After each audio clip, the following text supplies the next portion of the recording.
Ekonomi China menunjukkan prestasi yang lebih baik daripada jangkaan pada bulan Oktober apabila jualan runcit meningkat dan kekurangan tenaga berkurangan. Malah, keluaran perindustrian juga meningkat sebanyak 3.5% pada Oktober berbanding tahun sebelumnya, manakala pertumbuhan jualan runcit meningkat kepada 4.9%.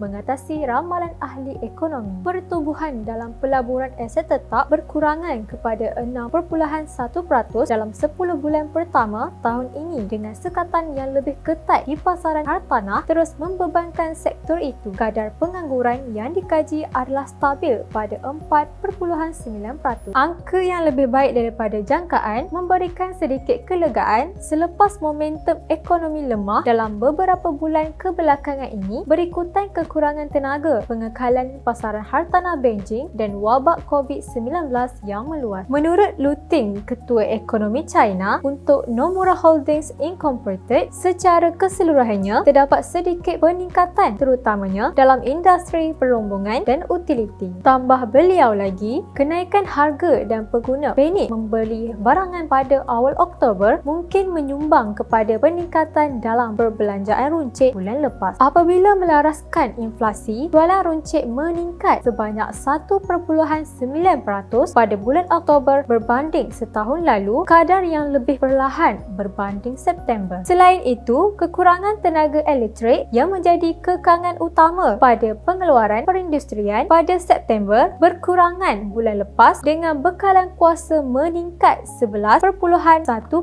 pada Oktober berbanding tahun sebelumnya. Data beransingan daripada NBS menunjukkan harga rumah jatuh 0.25% pada bulan Oktober daripada bulan sebelumnya, penurunan yang lebih besar berbanding September. Indeks saham penanda aras adalah kira-kira 0.3% lebih rendah dengan pemaju hartanah merosot lebih banyak selepas berita mengenai kejatuhan harga rumah. NBS dalam satu kenyataan berkata, ekonomi secara amnya stabil dan mengekalkan arah aliran pemulihan. Dalam kenyataan itu juga, NBS memberi amaran bahawa persekitaran antarabangsa masih rumit dan teruk dengan banyak faktor yang tidak stabil dan tidak menentu. Terdahulu, keluaran dalam negara kasar KDNK China untuk 3 suku pertama tahun ini merekodkan pertumbuhan sebanyak 9.8%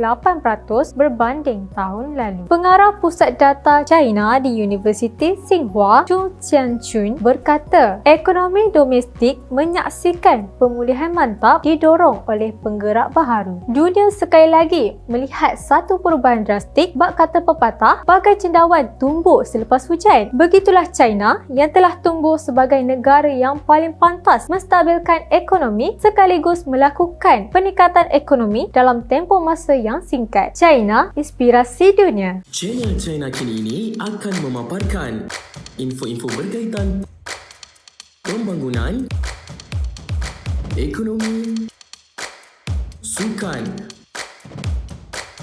pelancongan, kecanggihan sains dan teknologi yang terdapat di negara China. Untuk perkongsian lebih banyak info menarik, jom subscribe channel China Kini ini. China, inspirasi dunia.